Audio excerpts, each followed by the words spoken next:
Both flights report status.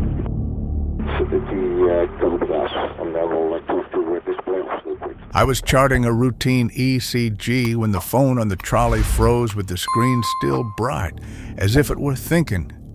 The tracings on the monitor kept walking across in green confidence, but the push notification from radiology, CT bay ready, hung half-formed and died.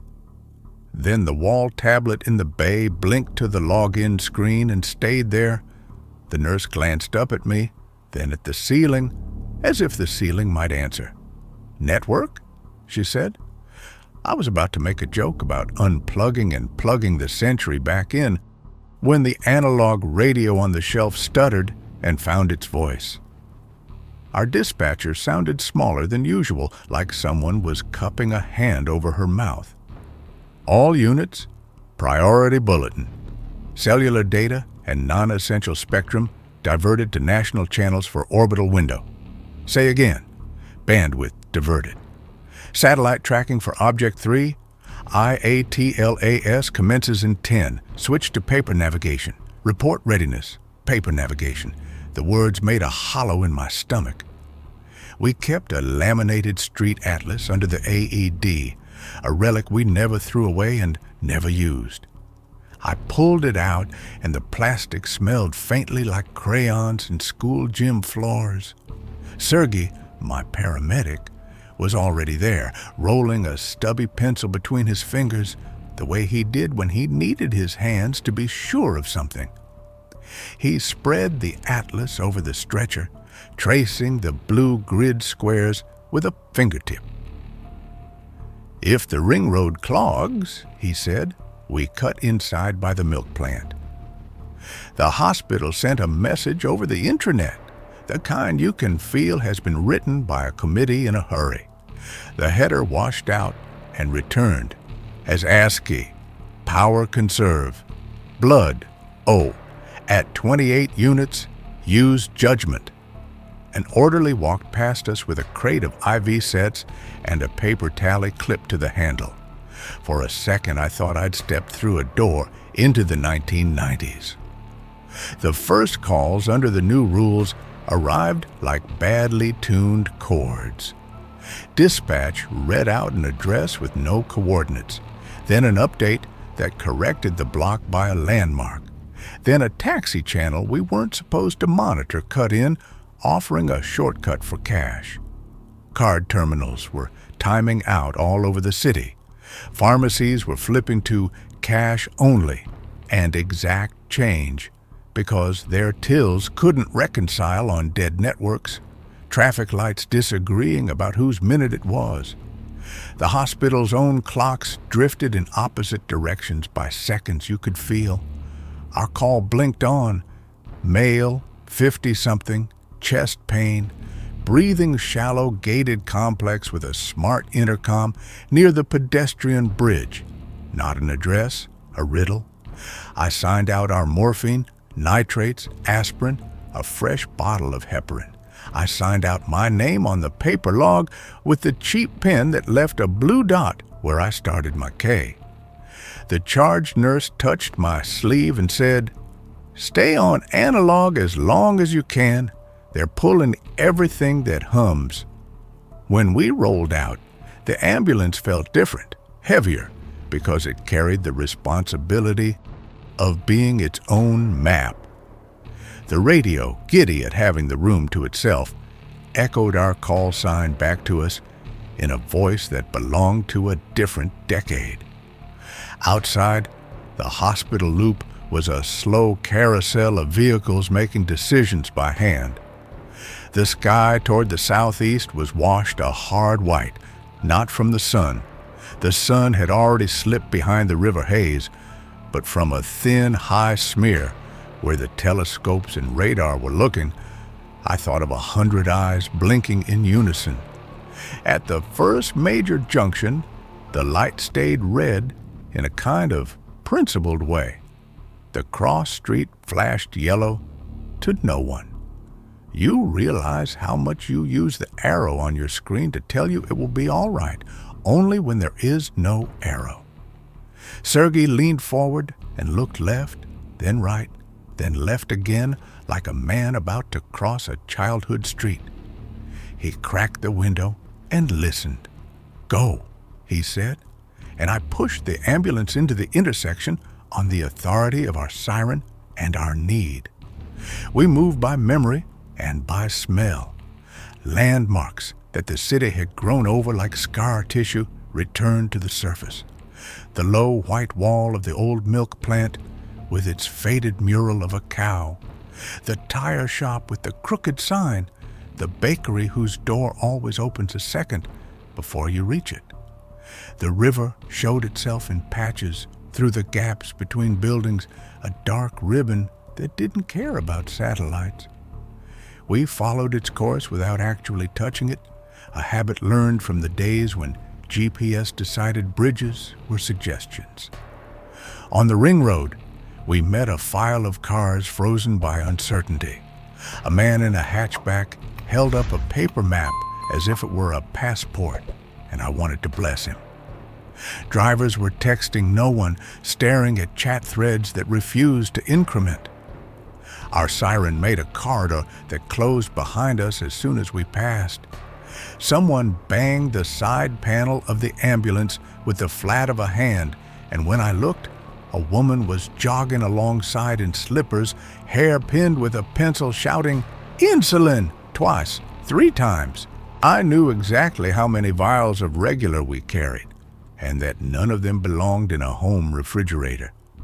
I shook my head once and saw her face harden the way concrete does when you pour water over it.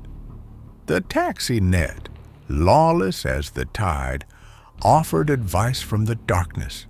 Take the service lane behind the supermarket because the main was blocked by a bus with its doors locked open.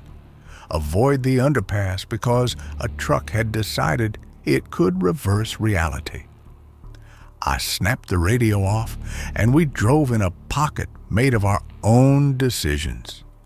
Sergiy kept the atlas open on his knees and a pencil behind his ear, and every now and then he would say, to no one in particular, "If they close the bridge for the convoy, we're done."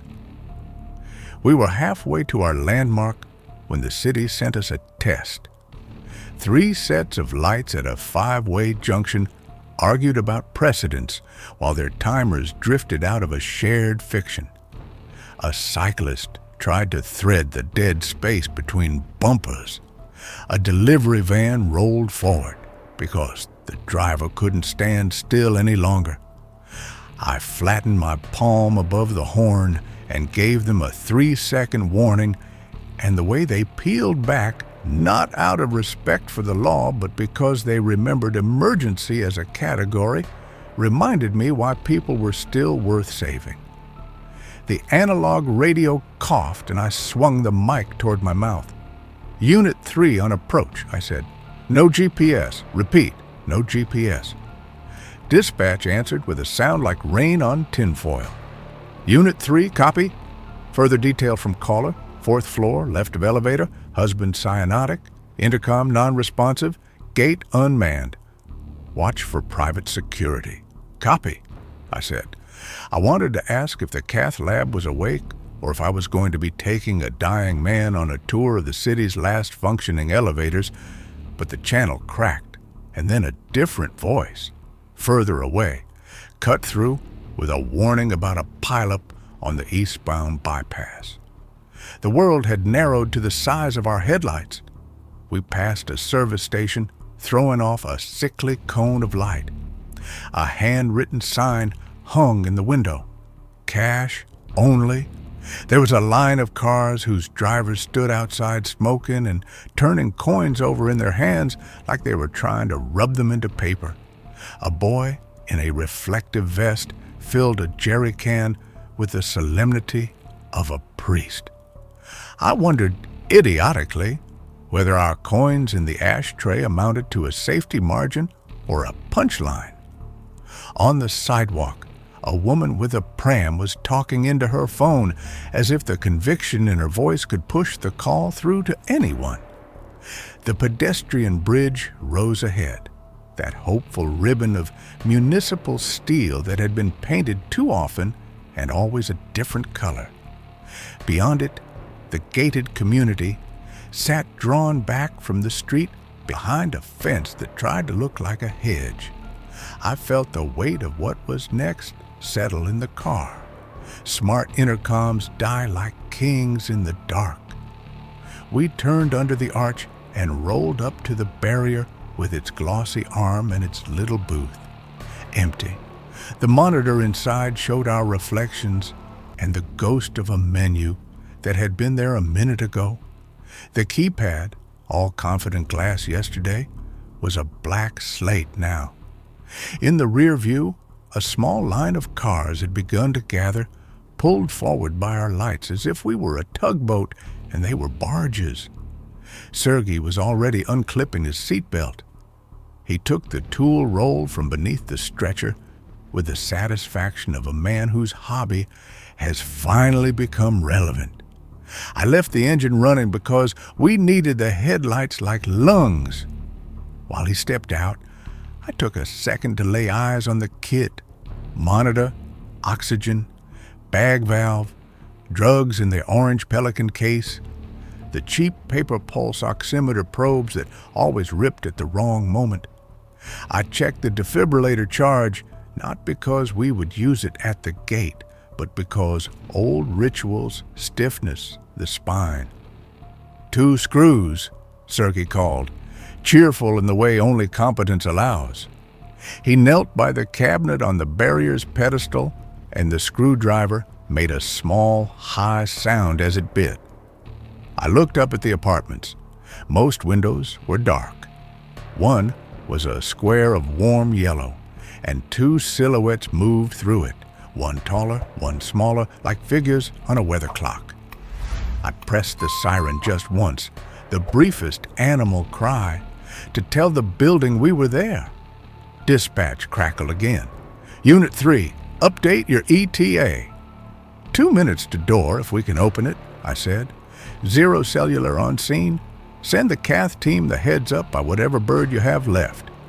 Copy, the dispatcher said. And then, because humanity leaks even through static, added, be careful. Private patrols are on half power. They're jumpy. The barrier arm lifted with all the grumpy dignity of a man getting out of a comfortable chair. We slid under, and I had the sense, as we passed the empty guard box, that we were taking responsibility for more than the patient. Behind us, a sedan tried to follow. Sergiy stepped into the lane and held his palm out flat, and for once, the world understood a simple instruction. The drive into the courtyard was paved in that forgiving asphalt that swallows footsteps. The smart intercom at the lobby door glowed faintly with the moon's reflection and nothing else. I killed the siren and left the flashers going so we would have some kind of boundary between us and the larger darkness. The building's entrance glass gave us our faces back, pale and determined. In the reflections, I could see the little rise and fall of my shoulders. I picked up the monitor. Sergiy slung the oxygen over one shoulder and the bag over the other. We looked at each other for the pause that promises we won't do the next thing alone. 4th floor, left, I said. It felt good to say a sentence that held coordinates in it, even if they were vertical. We crossed to the door. The intercom panel was a glossy, indifferent rectangle. I pressed the emergency call as a superstition, and to my surprise, a red LED winked once and then surrendered. Through the glass, the hallway was dark, the stairs a stacked black geometry. The lights our ambulance threw through the lobby made a golden trapezoid on the tiles, and I thought, involuntarily, of operating rooms when the overheads are off and the spot is on and all you have is the circle you made. Sergiy set the screwdriver's tip into the seam between the panel and the frame and looked at me. I nodded. The city had stopped offering permissions an hour ago. We were on our own authority now, under a sky that belonged to telescopes. He levered the panel gently, and the metal answered with a thin complaint. Behind us, the ambulance ticked as it cooled, the engine's small noises willing us to go faster. Somewhere upstairs, a woman's voice said a man's name in the question way people say names when they're trying to stop something from happening. The panel came loose in Sergiy's hands. A small forest of wires waited inside, looping like veins. He reached for the manual release. I took a breath that I could feel all the way down to where my coat hung open at my hips, to the place where the pager used to be before we replaced it with an app that was quiet now as a stone. I thought of the patient on the parquet floor, the wife with her phone like a dead bird, the artery that was closing down by the minute, and I put my free hand on the door, ready to push when the latch gave, ready to step into a stairwell and count. The latch gave with a soft metallic cough, and the door startled open as if it had been holding its breath with us. The lobby swallowed our headlights to the waist and left the stairs in cut paper shadow. I put my shoulder to the door to stop it from swinging shut, and Sergiy wedged the screwdriver into the hinge to keep it honest. The intercom panel hung by its tendons, a little miracle of wires we weren't going to tidy. We went in. The building smelled like cement dust and boiled cabbage, the private scent of a city's common spaces. Our beams cut a path up the risers, gray steps, brown scuffs, the yellow stripe that says, "Don't fall here." "Fourth, left," I said out loud to keep the number in the air. We climbed with the choreography you learn from repetition. I took the monitor and drugs. Sergiy shouldered oxygen and the bag valve mask. The wife's voice above us, thin, fast, drew the map. On the fourth floor landing, a door stood open a hand's width. "It's us," I said, and pushed with my foot so my hand stayed full. The hallway was dark, except for a rectangle of kitchen light at the end. A woman about my age knelt in a spill of that light, hair pulled back with something that used to be jewelry. On the parquet in front of her lay a man in an undershirt and trousers, the buckle of his belt still threaded as if he had only meant to sit for a minute. His face had gone the particular gray that means the body is arguing with itself in a room you can't walk into. "I'm Dr. Kravets," I said, "because names build a bridge you can carry weight on." "What's his name?" "Dmitro," she said. It started 10 minutes, no 20. He said it was a stone here." She touched the center of her own chest with 2 fingers, not quite trusting his. The phone lay beside her, screen bright, call failed. "Dmitro," I said to the man, kneeling by his left side, "can you hear me?" He made a small sound, like the start of a word. I slid the aspirin from its blister and pressed the tablets into his cheek. "Chew," I said, like to a child, and his jaw moved obediently. Blood pressure cuff, pulse oximeter, 3 leads onto chest. The monitor took a breath and gave me what I expected. Sinus tachycardia climbing, ST segments lifting across the anterior leads like a mountain range drawn by a nervous hand. Time is muscle. Muscle is life. "Nitro," I said. Systolic was 98. Sergiy opened the bottle and tucked the tablet under Dmitro's tongue. I drew up heparin, slid a cannula into the left antecubital vein with a sting and a promise. "How long to last food?" I asked the wife while I taped. "Breakfast," she said uselessly, which is to say more than 6 hours. "Morphine is a kindness and a trap." I left it for later. The man's eyes came up to meet mine in a single searching movement. "Hard to breathe," he said. "I know," I said. "We're going to take you downstairs and to a hospital that can open the artery. Breathe with me." I squeezed the reservoir on the oxygen line and watched the numbers drift up a little as if persuaded. Then the rhythm broke. It didn't stop. It shattered. Ventricular fibrillation is chaos dressed as motive, fine quivering that pretends to be a beat. The waveform tore itself into confetti. "He's going," I said, because saying it makes the next action happen. "Charging 200. The pads were already on. I pressed the charge, felt the unit thrum in my palm. "Clear," Sergiy said, and he meant me, the wife, the universe. I pressed, and the man lifted, a fish jumping in a net. The smell of singed hair is never not personal. Nothing organized arrived to replace the chaos. "CPR," I said, and we were already moving him onto the sheet. 4 hands making a stretcher where there wasn't one. Sergiy started compressions, heel of hand on sternum, arms straight, the good, cruel depth that cracks ribs and gives back flow. I checked the airway, slid the oropharyngeal in, sealed the mask on his face, and watched his chest rise under my fingers as I squeezed. 1 and 2 and... I counted, not for him, for us, to keep the metronome honest. We couldn't shock him forever on a dining room floor. "Stairwell," I said, and we took the corners of the sheet and moved. The wife followed, whispering in a staccato that wasn't prayer. Lists, promises, the names of their children, the price of pears. The hallway took us into its mouth.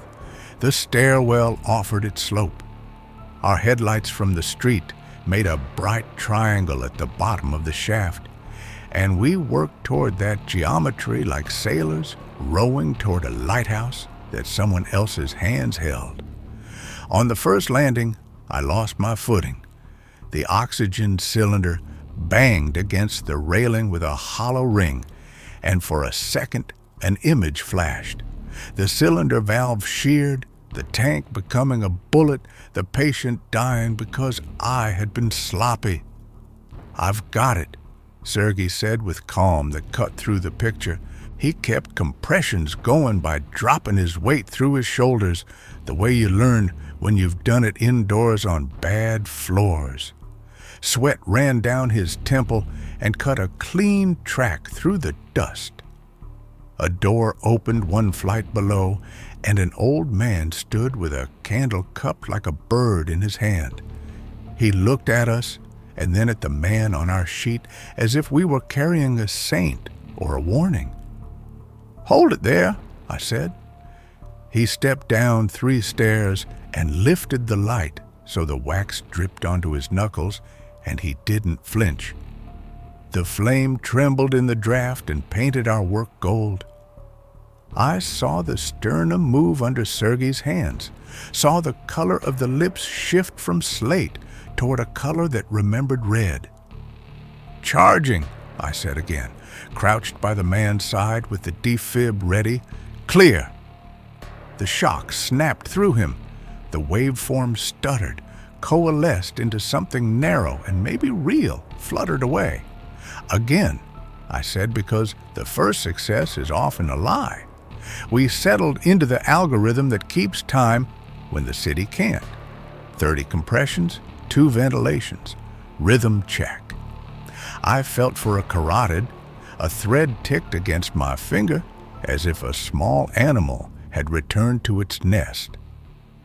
"We have something," I said. Sergiy didn't stop compressions until I made him. Old habits that save people from doctor's optimism. We bagged him and watched the monitor settle into a thin sinus, too fast, too fragile, but legible. "Move," I said. The wife lifted at the corner she could reach without dropping the phone. The neighbor with the candle stepped backward like a careful priest and kept the light above us. On the ground floor, the door had the politeness to give. Outside, our ambulance waited with its mouth open and its tongue of light on the pavement. The courtyard had grown watchers, 2 men in t-shirts, a woman in a robe, the security guard who had returned too late and now stood with his hands behind his back as if he could apologize with posture. We loaded Dmitro, slid the stretcher into the rails, locked the head and feet. I took the head end inside the box. Sergiy climbed into the cab. "Cath team notified?" he asked. "Sort of," I said into the radio. "Unit 3 inbound, STEMI, post-arrest with ROSC, ETA." I looked at the atlas on my lap as if it could answer. "ETA unknown without GPS. Taking River Spine." Dispatch answered with static threaded into words. "Copy. Cath on analog standby. Police may close Bridge 1 for convoy. Report when you see lights." "Understood," I said. I turned to the wife. "You follow, but do not try to pass us.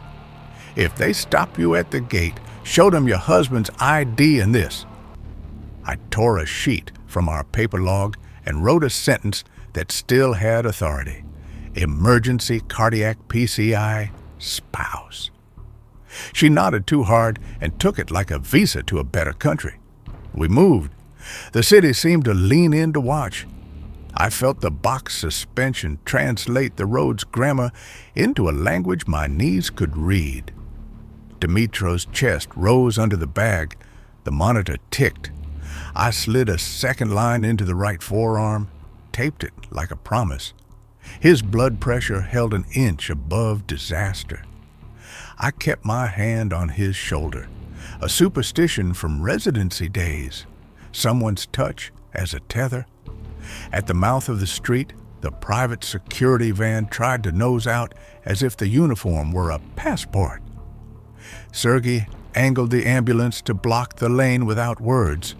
The guard hesitated, then backed away, palms up.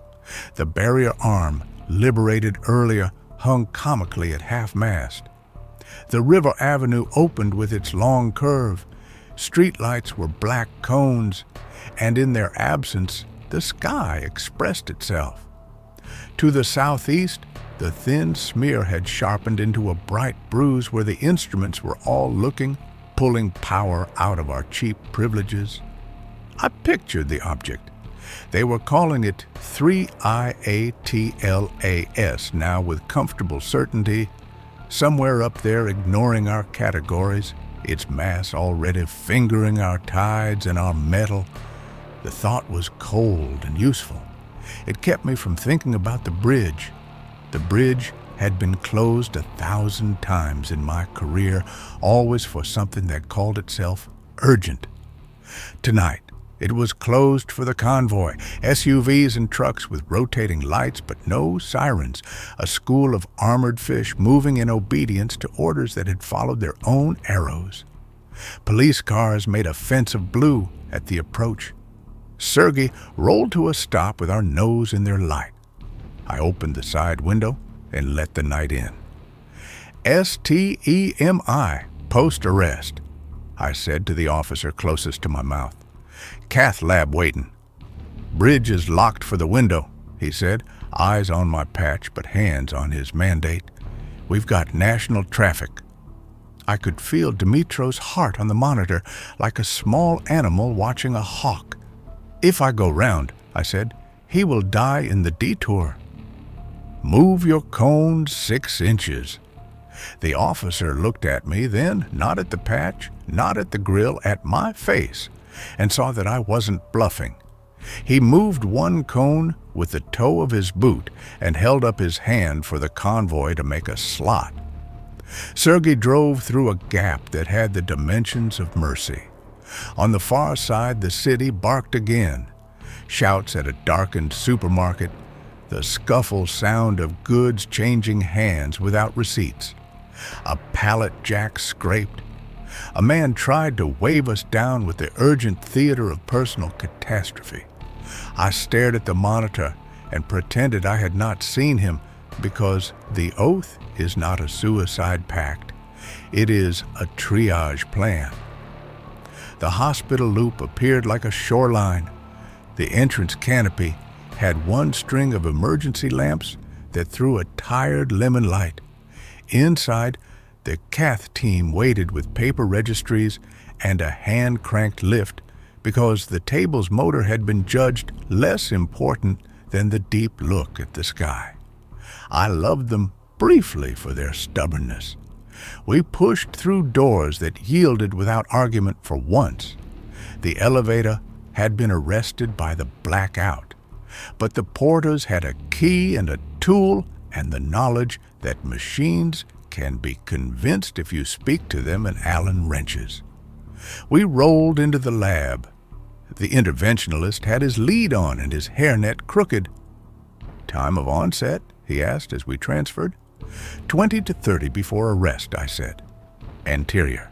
Rosk on second shock. 2 lines. Heparin on board. Good, he said, which is the word you say when you are about to work and you need language to be short. "We'll take him." I stepped back to let their ritual begin. The nurse read his name to an empty screen and wrote it by hand in a book older than the building. The text spun the hand crank and the table rose with the soft complaint of labor. The door closed, soft, like a tired answer. In the corridor, my legs remembered gravity. I realized I had not unclenched my jaw since the intercom. I looked at my hands and saw the stair dust in the creases of my fingers, the faint soot from the defib pads at the base of my thumbs, the outline of a life I got to touch and let go. The analog radio on my belt rustled like dry leaves. Dispatch again. The same small voice that had kept light in the room. "Unit 3, status." "Patient delivered to cath," I said. "Rhythm organized." "We're restocking and returning to base," I wanted to add. "Send us a world with clocks that agree." But she wasn't in charge of that. Sergiy came out of the lab with the stretcher. He had put the screwdriver back in his pocket, as if it were a talisman now.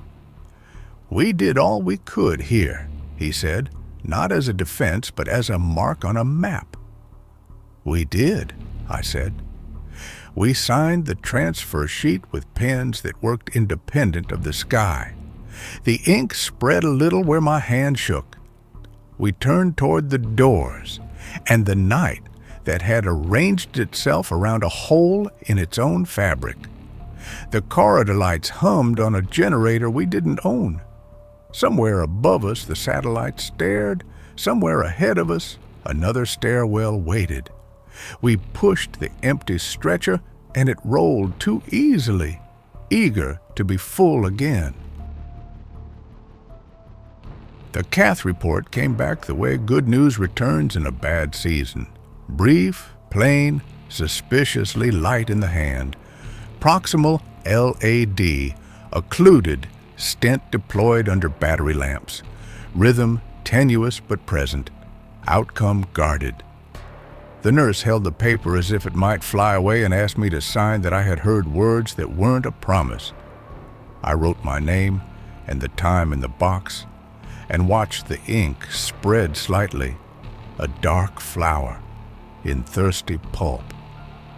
Dimitro's wife stood across from me, both hands wrapped around a paper cup that had forgotten what warm meant. Her eyes were ringed with the salt of a day she would not be able to tell in order.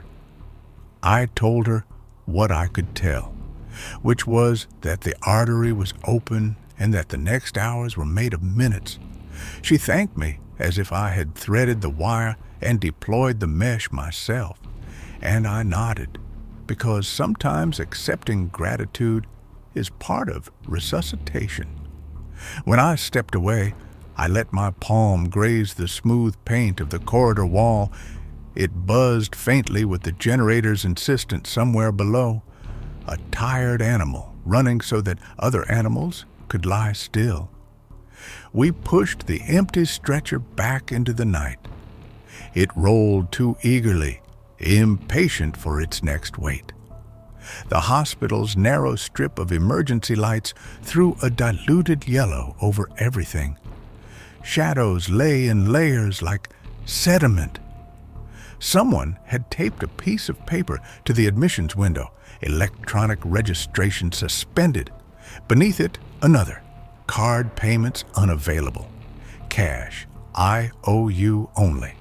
The woman at the desk had a stack of IOUs with corners turned down, like a deck of small, sorrowful futures.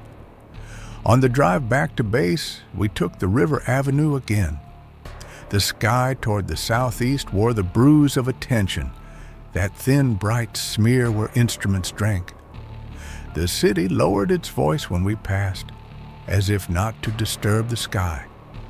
At the gas station near the tram depot, a hand-painted sign in the window said, "Cash only," in a script too neat to have been written in a hurry. The line of cars had the posture of sleepwalkers. Their drivers jingled coins like talismans and stared into their cupped palms as though money might condense there from breath. We pulled in behind a hatchback whose rear bumper was held on with packing tape. I could feel the ambulance blush. All machines, even useful ones, are vain. I dug in the ashtray and found coins and a bus token from a route that no longer existed.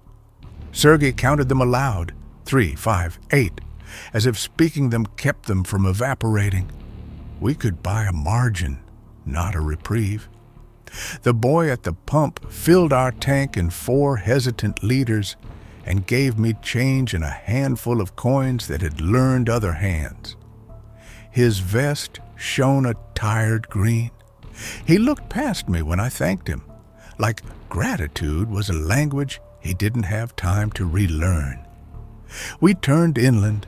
On a side street, men in t-shirts and quiet shoes wheeled a portable generator out of the pharmacy's back door and up a ramp into a van whose plates were hidden under newspaper. The generator's wheels squeaked the way hospital gurneys squeak when nobody has time for oil. One of the men caught my eye and lifted his chin. Not threat, not apology. A practical hello from one world to another on a night when categories weren't holding. I looked away. You can't stop theft with a stethoscope. Triage starts smaller than people think.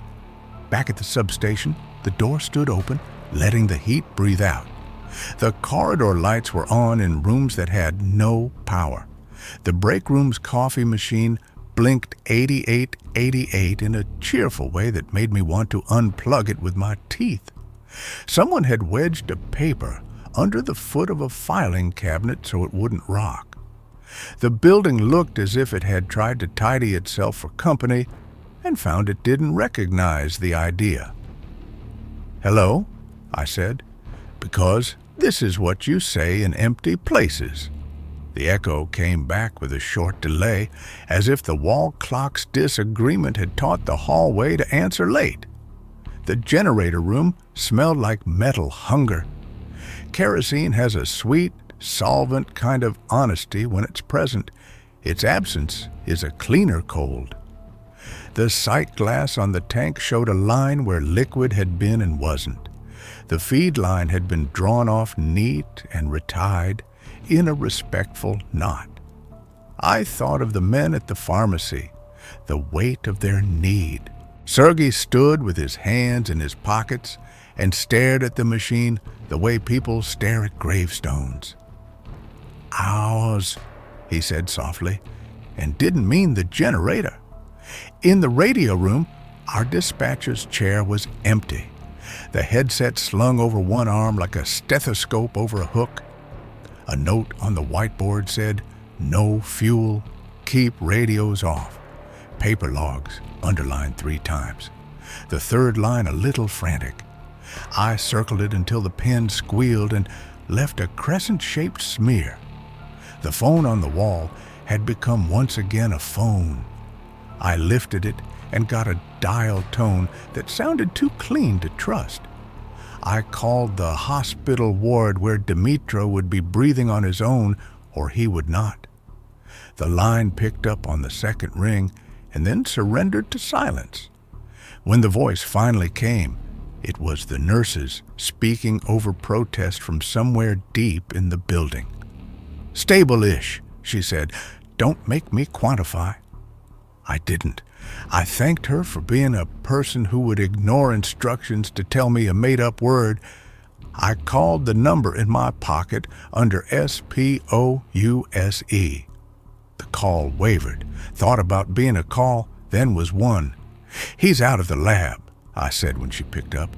"The artery's open." "He's sedated. They're watching him." I didn't say guarded. Guarded is a physician's way to protect himself from grief. "Can I come?" she asked. "If they let you," I said. "If not, sit close to the phone. Eat something salty. Drink water."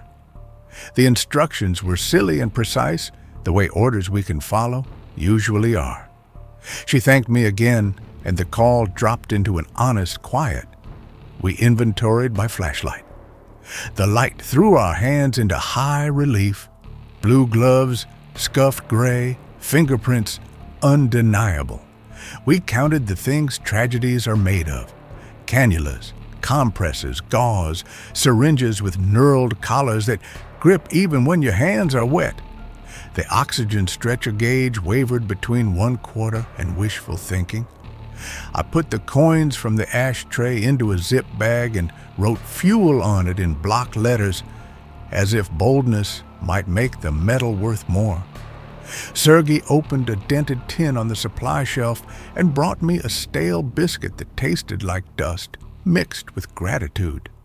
"Mesh," he said, meaning the neighborhood radios volunteers built from old handhelds in better winters. "We could string one along the fire station roof, pull one of the volunteer repeaters out of the closet." I shook my head toward the whiteboard. "No fuel." He nodded. The word had a way of moving through rooms, changing shape, as if it were learning to conjugate. No fuel, not fueled, unfuelable. We took the Atlas back out and spread it on the stretcher, the way we had on the hospital bay, the way we had on the patient's floor. It had our fingerprints on it now, and the oily testimony paper always keeps. I drew a small circle on the river spine where the bridge had been a favor and wrote "Police moved cones" beside it, as if the map could remember kindness next time. Sergiy penciled an X over the shortcut behind the supermarket where the bus had died with its doors open like a fish, so we wouldn't try that instinct again. Heat rose through the floor from the generator room in a kind of ghost of usefulness. I leaned back against the wall and let my head find the just cool plaster. Above us, the city turned without arrows. Above that, somewhere the eyes stayed open and multiplied. Instruments looking so intently at the visitor, they had pulled our questions into the sky with them. 3IATLAS observation positive, dispatch had said. Positive, like a pregnancy test, like a biopsy. The words had been built to hold different news. We were borrowing them. They did not fit. The analog radio on the desk coughed like a smoker who wanted to be heard. It had no right without fuel to make sound, but someone had turned it on anyway for the comfort of a red lamp. We left it off and used the paper log. It was lined, the way paper is lined when it wants to grade your penmanship. I wrote the time by the clocks that disagreed, and in the margin drew an arrow to the delta between them. If this night kept going, someday we might look at this page and say, here's where it began to matter. Outside, somewhere close, a generator coughed into life. The specific bark of a model built in a country we had bought from because their price undercut our ethics. It ran in bursts, sputtering a rhythm like a gambler's luck. Somewhere farther, a bottle broke in a shout that wasn't about the bottle. An alley cat argued convincingly for a piece of meat it would forget in a minute. The city had relearned how to be a village in an hour and it did not like the fit.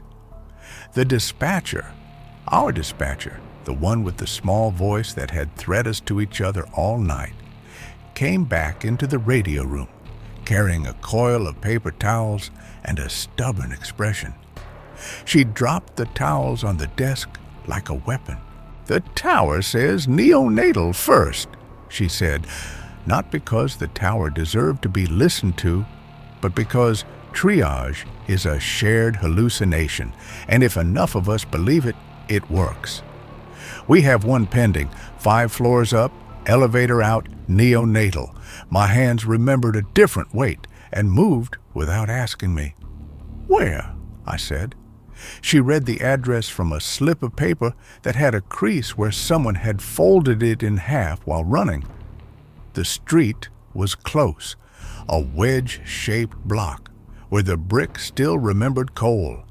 I could walk it in 12 minutes with my bag. I could drive it in 3 if the lights were kind, and the people minded the siren. The Atlas had it. I traced it with my finger and found a path that did not require us to pretend the supermarket bus had never died. Sergiy pulled the stretcher back to its rails, checked the spare battery on the monitor, though it meant very little, and patted his pocket to feel the screwdriver. "We have coins still," he said, as if that protected us from the next hour. The zip bag crackled. His outline against the open door made the room look like a photograph of a thought. We looked at each other, and in the pause there was the kind of prayer even practical men do. Let the baby breathe when we get there. Let the mother's eyes not look at me as if I am the last idea. I pressed my thumb into the soft of the Atlas page until it left a temporary moon. The paper held the dent like a bruise, then let it go. The city in the margins was still chalk and confidence. The city in the walls pulsed. The sky had become a problem set some other student would be graded on. The word after laid itself on my tongue and tasted like something with no edges. We killed the lights in the base because dark uses less than dim. I left the whiteboard message where we had written it and put the pen on the ledge with the cap on because some economies are moral. I pocketed the scrap with the next satellite windows and taped a second copy under the clock that lied. We carried the Atlas between us the way we carried the man on the sheet. It felt foolish and holy. Outside, the air had cooled inexplicably, as if the city had exhaled together and made weather. The trees along the curb looked tired of their own leaves. Somewhere down the block, a window glowed with a candle that had been waiting years for this job.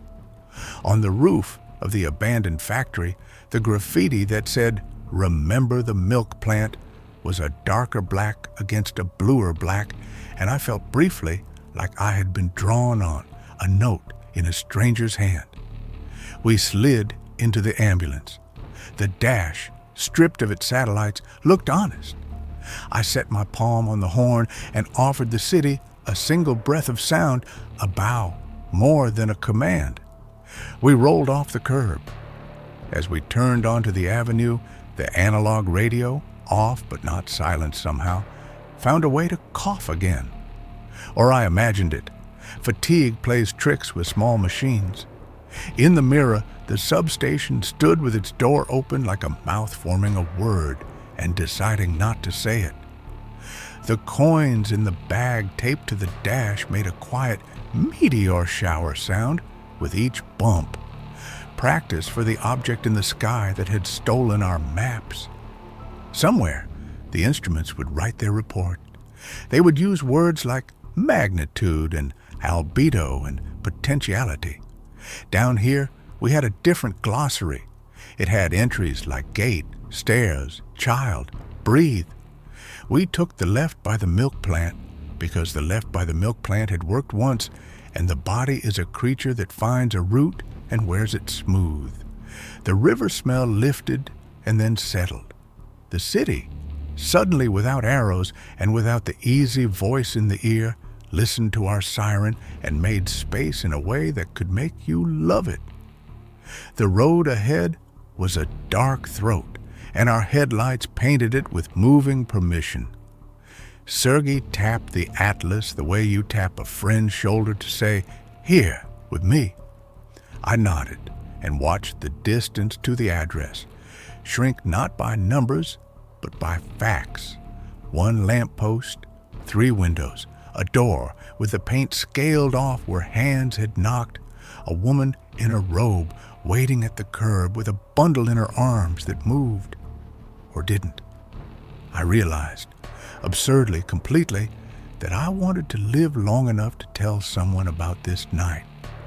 Not to be brave again in it, not to be right, but to remember in the correct order the way the latch had given, the way the candle had made our work golden, the way the bridge had opened 6 inches, the way the monitor line had learned to be narrow again, the way coins had become a strategy, the way the atlas had taken our fingerprints and called that cartography. At the next corner, I touched the brake and the ambulance knelt a little. The baby would be upstairs. The elevator would be a rumor. Oxygen would be what we carried, and math would be what we did.